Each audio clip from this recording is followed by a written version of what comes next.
Hello and welcome back. Now, in a previous video, we explored different ways in which you could be diplomatic, and that included disagreeing with somebody politely.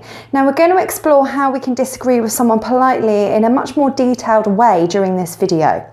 So here's where you're going to learn 3 ways that you can contradict somebody politely. So when we contradict somebody, we disagree with their opinion, and we can present our own opinion and put across our own point of view. But in order to do that politely, there are 3 main ways that we can do this.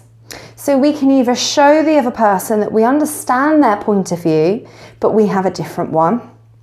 Or we can pretend to be a little bit unsure about their opinion.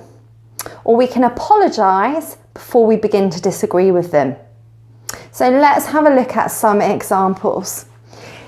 If we are showing them that we understand, we can start off with I see.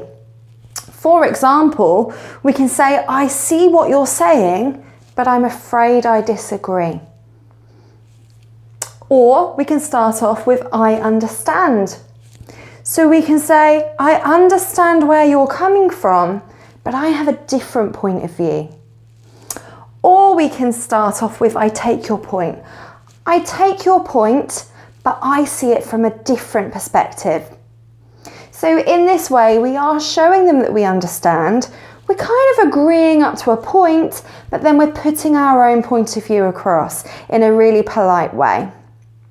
So let's have a look at some examples of how we can pretend to be feeling a little bit unsure about the other person's opinion. So we could say, I think. So we could start off by saying, I think there's some truth to what you're saying, but I personally see it this way. Or we could start off with, I don't think. I don't think what you're saying is correct. I actually think that the way I've explained it is the right way to do it.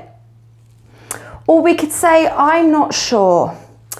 I'm not sure I agree with you. I think it would be better to do it this way. So these are the different ways that we can communicate the fact that we're a little unsure of their opinion, and we think perhaps it might be better to do it in a different way, the way that we are putting across. And the third way is an apology. So we can actually apologise to the other person before we disagree. So a great one is I'm sorry, but. So we might say, I'm sorry, but I beg to differ. Another one could be, I'm afraid I don't agree with that point of view. I think it should be done this way. Or another way would be, I beg to differ. So we're not saying sorry, but we are saying, I beg to differ. You know, I see it from a different point of view to you.